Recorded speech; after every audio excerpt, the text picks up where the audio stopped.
کو جانے، ہم تو رخ مصطفیٰ وہ بیت المقدس کی جانب پھر جائے تو اسے قبلہ بنا دے، اور بیت اللہ کی جانب پلٹ آئے تو اسے قبلہ بنا دے۔ آپ بتائیے کہ کل جب میرے آقا کا رخ بیت المقدس کی جانب تھا، کوئی کروڑوں سجدے بیت اللہ کی جانب کرتا قبول ہو جاتے؟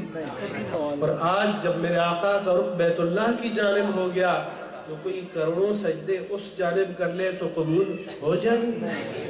تو ہزاروں قبلے، ہزاروں کعبے، انہی کی نقش پا کے صدقے، وہ جس طرف سے گزر گئے ہیں اسی کو کعبہ بنا کے پھر قرآن نے بتایا کہ یہاں پھر بھی عقل عیار میں ایک سوال پیدا ہوگا کہ کچھ لوگ وہ ہیں کہ جن کو شاید ایک نماز بھی بیت اللہ کی جانب پڑھنی نصیب نہ ہوئی ہو، کہ جو نمازیں ادھر پڑھی گئیں ان کا کیا بنے گا؟ تو بظاہر تو اگر جواب پازیٹو آنا تھا تو تب بھی یہ آنا چاہیے تھا کہ تمہاری نمازیں ضائع نہیں ہوں گی، مگر جواب یہ نہیں آیا۔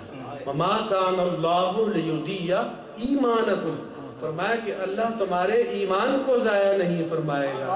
فرمایا نماز تو فرض ہے، اصل ایمان تو غیر مشروط اطاعت مصطفیٰ ہے، تو تمہاری جو نماز اطاعت مصطفیٰ میں بیت المقدس کی جانب تھی وہ بھی ہمیں منظور ہے، جو آج بیت اللہ کی جانب ہے یہ بھی ہمیں منظور ہے۔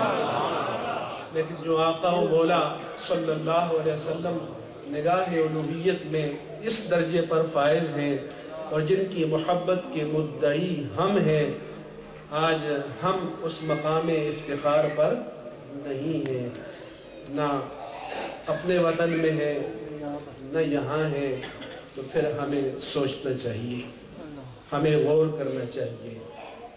یہ جو کلچر ہم نے چلا رکھا تھا، آیا اس کوئی اسٹریٹجی، کوئی حکمت عملی، کوئی طرز عمل، کوئی سوچ نئے حالات کے مطابق نئے انداز سے ہونی چاہیے یا نہیں ہونی چاہیے؟ یہ ہمارا کام یہ ہوگا کہ مسجدیں بنائیں گے اور ان کے حوالے کر دیں گے، اسٹیٹ بھی ان کے حوالے کرے، ہم بھی حوالے کر دیں گے، تو پھر ہمیں سوچنا چاہیے، اور وہ لوگ جو اس دنیا میں ہیں ان کو زیادہ سوچنا چاہیے۔ میں اس لیے کہتا ہوں کہ مجھے حیرت ہوتی ہے کہ اس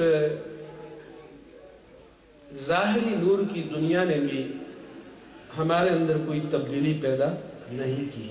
ہم نے اپنے یہاں بھی ماشاءاللہ اچھے کاروبار بھی کیے، اچھے مکانات بھی بنائے، پیچھے بھی بنائے، لیکن کیا ہم نے اپنے دین کی حفاظت کا بھی اتنا اہتمام کیا؟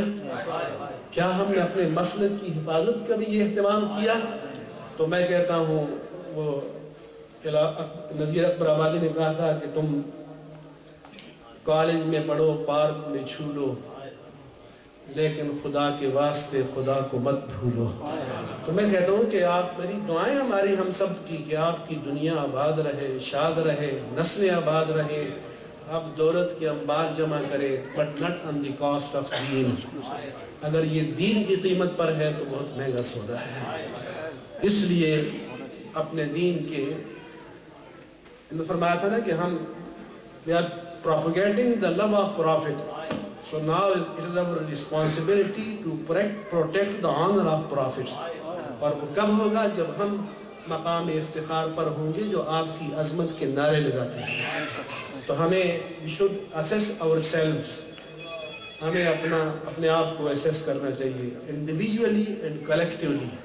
ہمیں دیکھنا چاہیے، سوچنا چاہیے کہاں ہم سے غلطی ہوئی، کہاں ہماری سوچ غلط تھی، کہاں حکمت عملی غلط تھی، اور ہمیں دوبارہ عظمت مصطفیٰ کے پرچم کو بلند کرنا چاہیے۔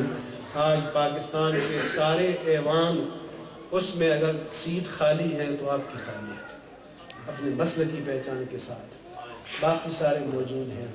تو میرا سوال ہے اپنے آپ سے کہ ہم اس ویکنسی کو کب پر کریں گے، اور کب وہ وقت آئے گا کہ ہمیں اپنی کمزوریوں کا بھی صحیح احساس ہوگا، پوٹینشل کا بھی صحیح احساس ہوگا۔